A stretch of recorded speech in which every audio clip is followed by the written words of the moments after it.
ओळखलं का मला? सांगा बरं मी कोण?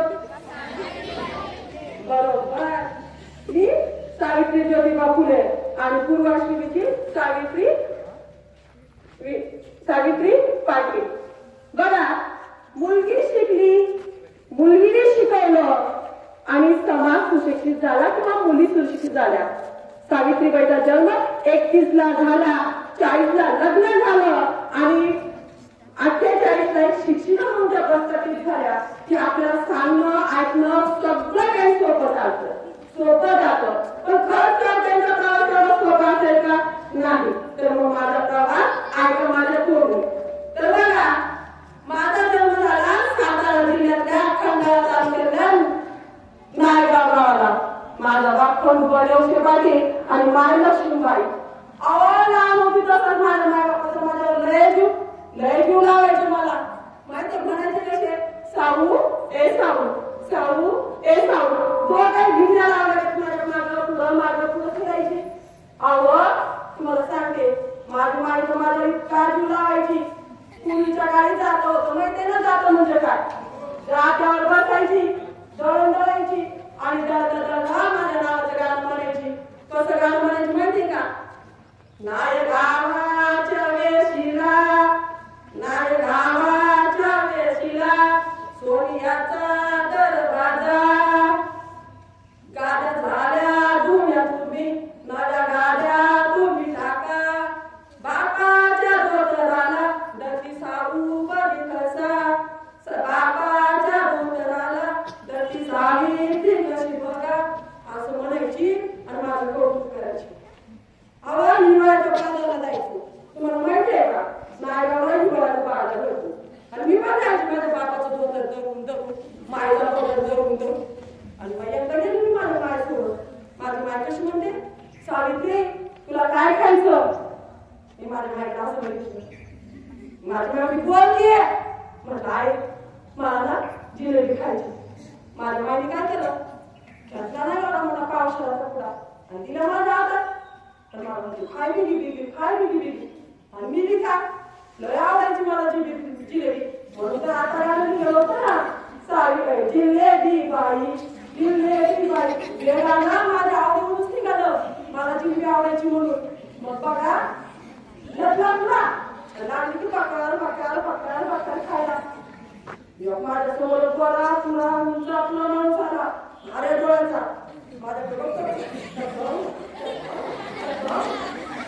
अहो, बघतोय मला म्हणतो कसा, माझ्याकडे बघून, बेबी हे खायचं नाही, बेबी हे खायचं नाही. आता तू बोलतो काय, मला कळतंय काय, पण मला एवढं कळलं, मी लय हुशार लहानपणापासूनच. मला कळलं, हा आपल्या मुलाला बोल दाखवून म्हणतोय म्हणजे खायचं नाही. मी बघितलं त्याच्याकडे दिला फेकून. तो म्हणतो कसा, बेबीला हुशार आहे, बेबीला हुशार आहे. मोठ्या पण ना मोठी कोणीतरी अधिकारी नाही.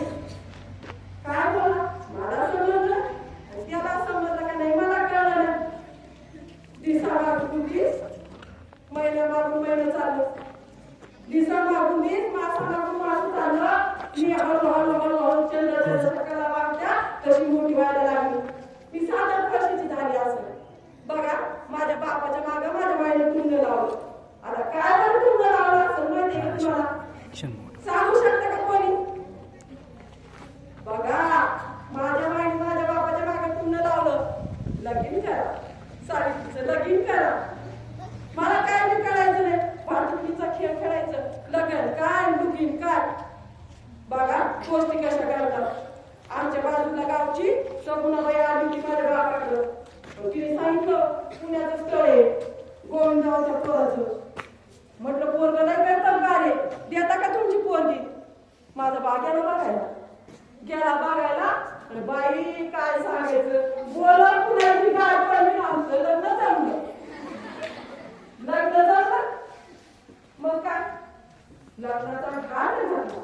अहो, 5 दिवस लग्न चाललं आमचं. किती दिवस? आता सगळं संगीत झालं, हळद झाली, मेहंदी झालं, गाव जेवण झालं, शेवटी लग्न झालं. अहो, लग्न झालं, आली ना मी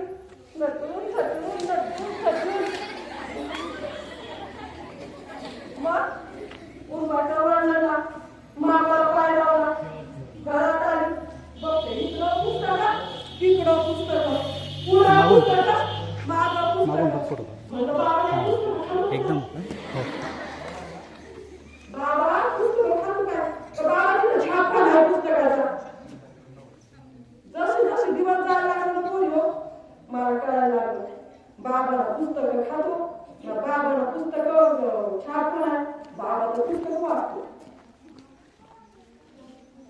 नव्याचे दिवस सरले घर कामाला झुकली एक दिवशी अशीच मी माझ्या घरात काम करत होते आले ना शेठजी शेठजी म्हणजे कोण ठेवाय ना आमचे हे आले मला कशी म्हणतात सावित्री ए सावित्री घाबरली ना पाय झाला बाई एवढं वाढायला आली मी पदर घेऊन असा पुरका घेतला उभं राहिली म्हटलं काय म्हणता मला म्हणलं सावित्री समाजातल्या पोरींची आईबाईंची लय बरोबर होती त्यांचं जीवन लय अंधकारमय झाले मी मला काय करते अंधकार का उजेड का डायना का मग म्हटलं काय म्हणायचे तुला मला म्हणतेच कसं आपल्याला काहीतरी करायला पाहिजे मला हसायला यायला लागेल मला काही येत नाही या पोरींचं मी काय पाहणार तेवढ्या माझं सासरा आलं बाहेर म्हणतं कसं ज्योती ए ज्योती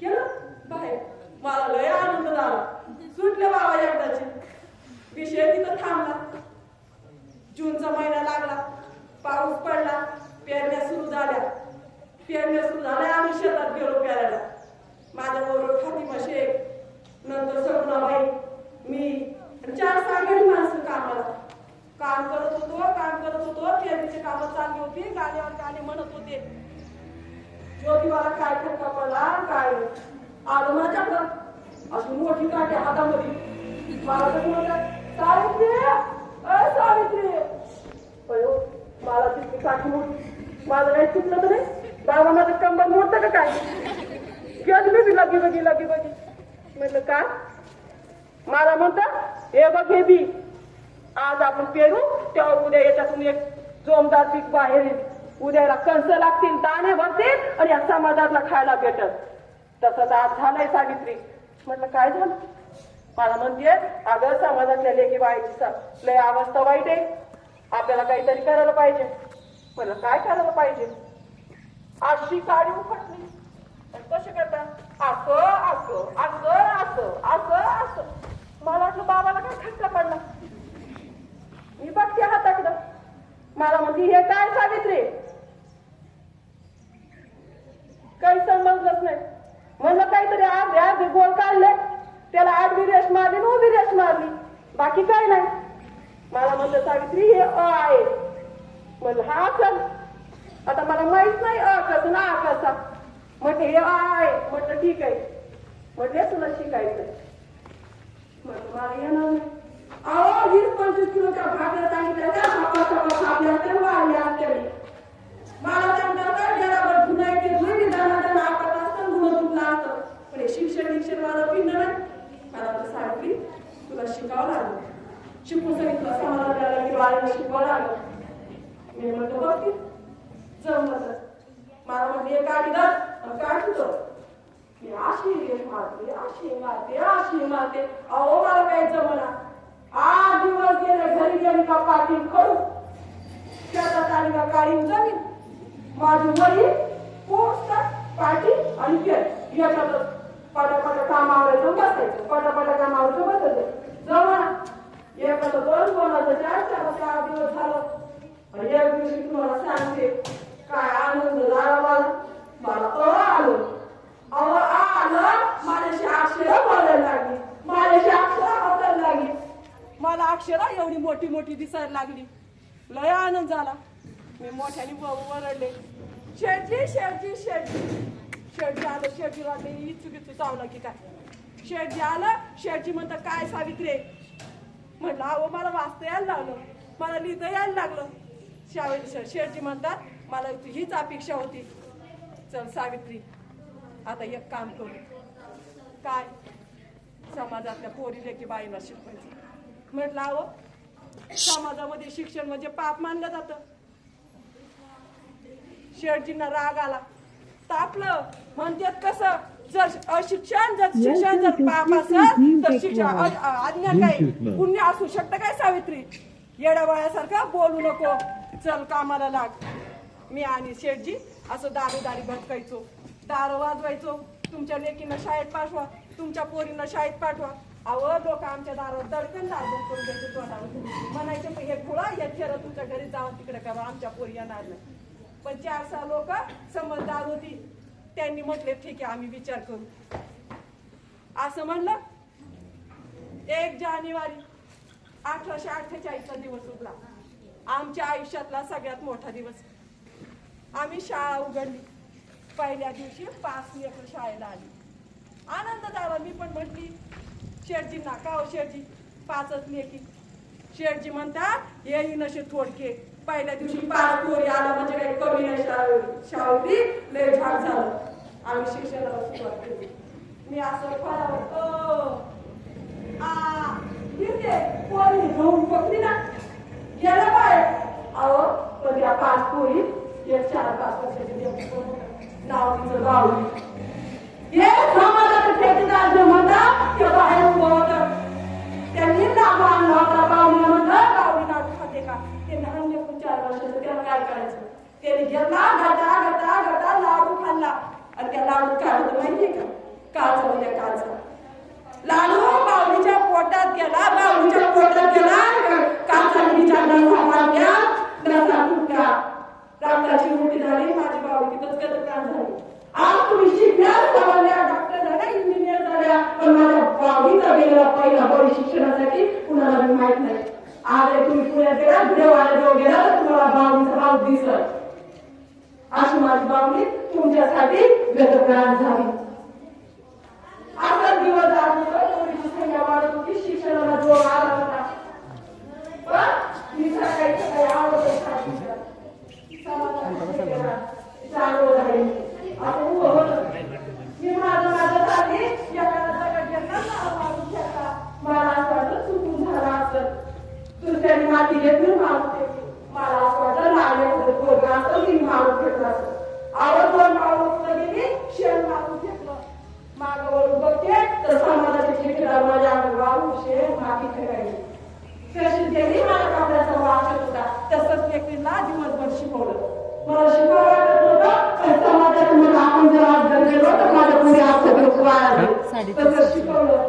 संध्याकाळी घरी आले. दुसऱ्या दिवशी मी पोचले. रोज 8-4 दिवस हा धंदा चालू निघाला. वाटलं ना कशी फेक मारून फेक माती फेक चिखल फेक. एक दिवशी आली घरी. मी रडत पडली होती. तेवढ्यात शेठजी आले. मला म्हणतात सांगितली ए सांगितली. मी उठली गेली. थोडं खाली आपण असं धुवे घेऊन म्हणजे पदर मागे घे मला. मी पदर मागे घेतला. म्हणजे सांगितली काय झालं तू रडण्यासाठी का दिसती. मी म्हणलं शेठजी तुम्हीच म्हणले ना मला आपल्याला मुलींना अंधकारातून बाहेर काढायचं. लेकी बाईंना शिक्षित करायचं. मग हा काय समाज आहे काय. माझ्यावर दगड फेकतो चिखल फेकतो माती फेकतो. मी उद्यापासून शाळेत जाणार नाही. अहो शेठजी म्हणले शेणा मातीनं तुझ्या अंगावर दुर्गंध पसरू शकता. पण तुझ्या शिक्षणानं ज्या समाजाचा सुगंध झालोय तो यांच्या बापाच्या मित्र जाणार नाही. मी म्हटलं ठीक आहे. मला शेठजीच्या शब्दाने उभारी आली. मी म्हटलं ठीक आहे पण एक काम करा मला एक साडी आणून द्या. शेठजी विचारत पडले साडी आणि तुला कशाला. अहो साडी आणून द्या ते कशाला. शेठजी म्हटली माझी साडी काय अशा अवस्था मागणी करणार आहे. साडी पेटेत गेले. मला साडी घेऊन आली. दुसऱ्या दिवशी साडी माझ्या हातात. मी गसुड्यात बांधली. एक साडी घातली. गसुड झाकलं आणि निघालं शाळेला सकाळी. समाजाचे ठेकेदार चौघड्यावर बसलेले फेकलं माती शेण चिखल. त्यांना काय माहिती साडी लयच हुशार. तुम्ही शेण माती फेका मी कुस्ती तयारी केली. साडी घेतली निघाली. वर्गात गेली. भरली साडी सोडली आणि दुसरी साडी घेतली. माझं शिक्षणाचं काम जोमानं पुढे झालंय. अरे चांगलं काम करत असताना आडवणारे 100 येतात. पण आपल्याला त्यांना मार्गातून बाजूला करावं लागतं. शिक्षणाचं काम सुरू झालं.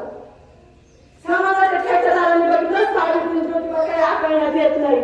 यांना कसं गप्प बसावं कसं शांत करावं. अहो लोकांना हुशार गेले ना माझ्या सासऱ्याकडं. होय ज्योतिबा गेले गोविंदराव फुलेकडं आणि गेले म्हणते कसे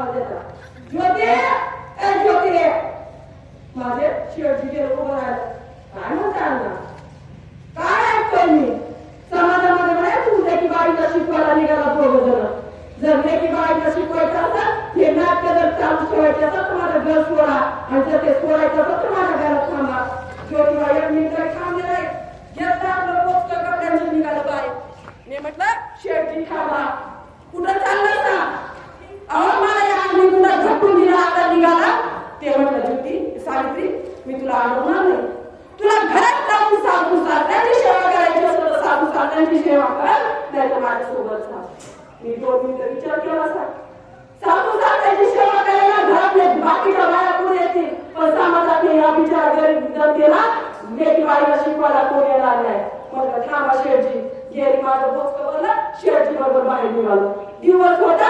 1849 चा अहो ज्या समाजाला आपण बदनाम केले त्या समाजात काही चांगले लोक राहतात आणि त्यात होता उस्मान शेख आम्ही बाहेर निघालो तो बाहेर उभा म्हणतो कसा ज्योति आम्ही भाभी साहब आप गए दूर मच जाएगा आप हमारे वाड़े में आएगा पेड़ गंगा उस्मान शेखचा वाडा आम्ही त्याच्या वाड्यात गेलो राहिला अहो कुठलाही संकट येतात त्या संकट माणसाच्या चित्त पाण्यासाठी येतात कर्तृत्व पाण्यासाठी येत असतं आणि असंच झालं आम्ही करपेटला उस्मान शेखच्या वाड्यात राहायला गेलो आणि आम्ही पहिलं काम केलं प्रौढांसाठी शिक्षण सुरू केलं जे म्हातारे लोक होते त्यांना शिक्षणाचे हौस होते ते आमच्या शाळेला लागलं त्या प्रौढांना आम्ही स्वतः शिकवायला लागलो पोरींना शिकवण्याचं काम चालू होतं पोरींची संख्या वाढत होती शाळेच्या संख्या वाढत होते दिवस उगवला 1851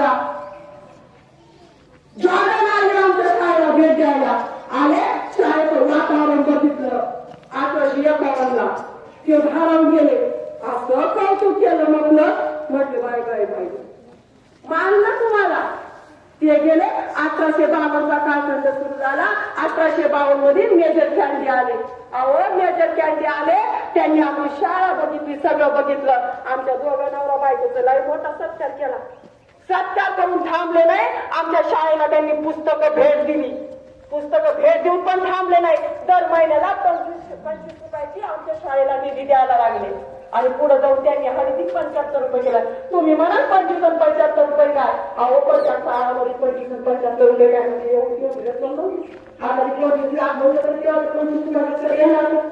दिवस जात होते 1852 झाला होता समाजामध्ये अहो खालची जात वरची जात आमची जात तमची जात अशा जात्या जातीमध्ये लोक विभागली होती मला एका म्हणत होती मी काय केलं जानेवारीचा महिना होता संक्रांती आली होती संक्रांतीचा विचार केला दुसऱ्या दिवशी म्हणलं समाजातल्या सगळ्या बायांना कुठल्याही धर्माच्या सगळ्या धर्माच्या बायांना हळदी कुंकवाला आणि दीडगुळा बोलू आवड एकच चटई टाकून दिल्या आणि सगळ्या बायांना बसवलं होतं सगळ्या गोड झाली 1852 काळ मी सेवा मंडळाची स्थापना केली आणि सेवा मंडळाची स्थापना केली का केली तर बायांना कळावं आर्थिक स्वातंत्र्य काय असतं म्हणून आर्थिक स्वातंत्र्य काय असतं म्हणून बाया आल्या त्यांना आर्थिक स्वातंत्र्याचं गणित सांगितलं 1807 चा कालखंड उघडला अहो त्या काळात बायांची अवस्था इतकी बेकार होती तुम्हाला सांगते ना अहो 7 वर्षाच्या पोरीचं लग्न 50 वर्षाच्या खेळासोबत लावून द्यायचे 10 वर्षाचं पोरीचं लग्न 70 वर्षाच्या खेळासोबत लावून द्यायचे लग्नाच्या अगोदर मी डॉक्टर सांगणार मशनभूमी पहिले असायचे लग्न करायचं 2-4 वर्षात गरजात लागला पोरगी विधवायची विधवा झाली तिला बळजबरी सरकार बसवलं जायचं नाहीतर तिला बळजबरी काहीतरी जे करून तिला मारून तिला भेटून द्यायचं कोणी स्वतः उडी खाऊन घ्यायचा कारण नवरा जन्म सोपं नव्हतं आणि विधवा विवाहाला सहाय्य करण्याचं स्थान मिळवणे आणि शेवटी असे दिवस जात होते 1863 चा कालखंड बाल हत्या प्रतिबंधक गृहाची स्थापना केली आता तुम्ही मला बाल प्रतिबंधक स्थापना का केली तर त्या समाजामध्ये विधवा बायका असायच्या त्यांना त्यांच्या आपली सोयी त्यांच्यावर तरुणाचा फायदा घ्यायचे कुणाला अत्याचार व्हायचे कोणी विधवा होताना गरोदर असायच्या त्यांची मुलं जन्माला घातले की मागून खाल्लं जायचं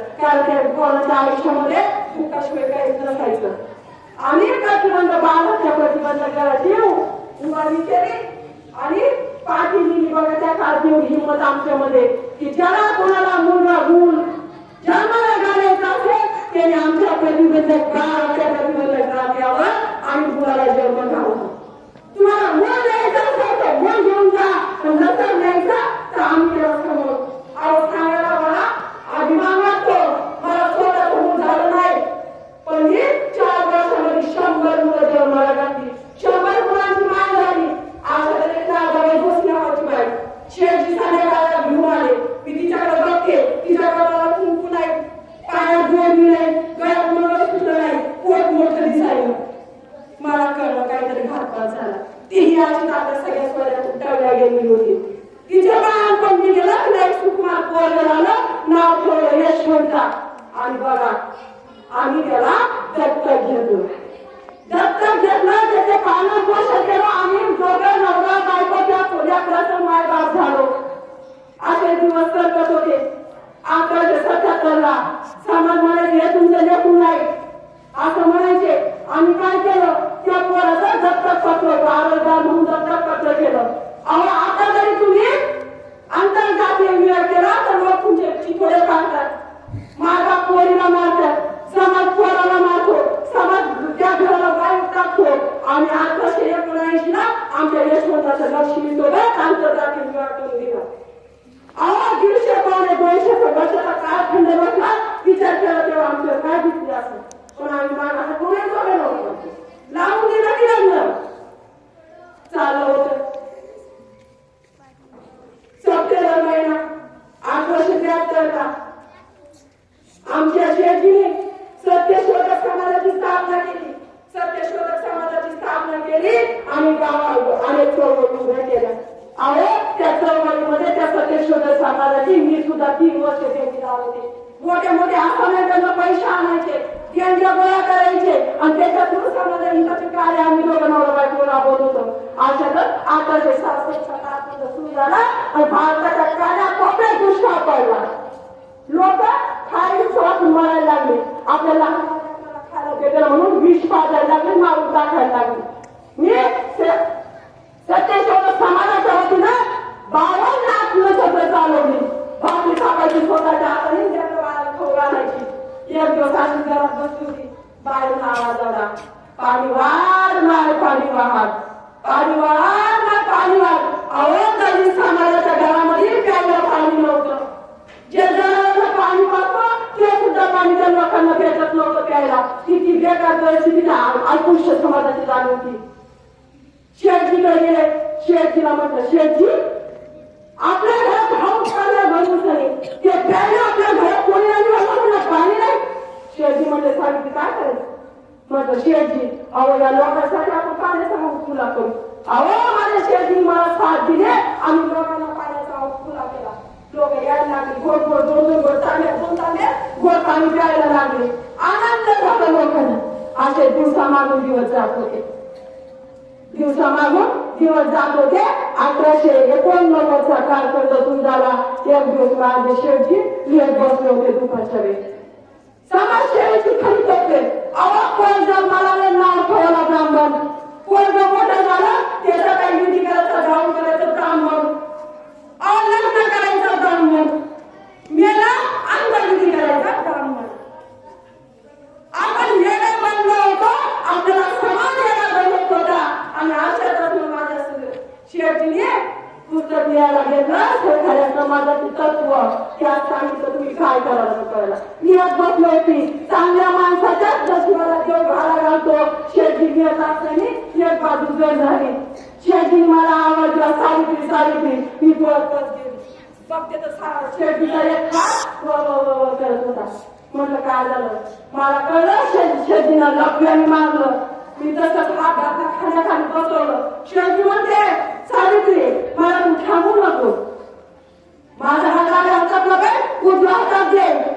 अहो माझी शेठजी डाव्या हाताने घ्यायची. मी तो पेन उजव्या हातात दिला. त्याच्या यावरच माझ्या शेठजीने सगळं पुस्तक लिहिलं. 1890चा कालखंड वर्ष सुरू झालं.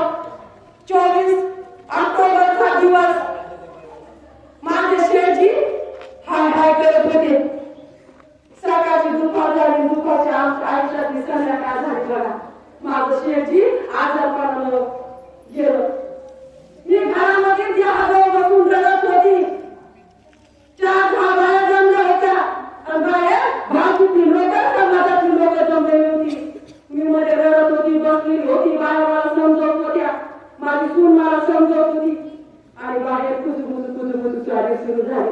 काय होती कुजबुजू?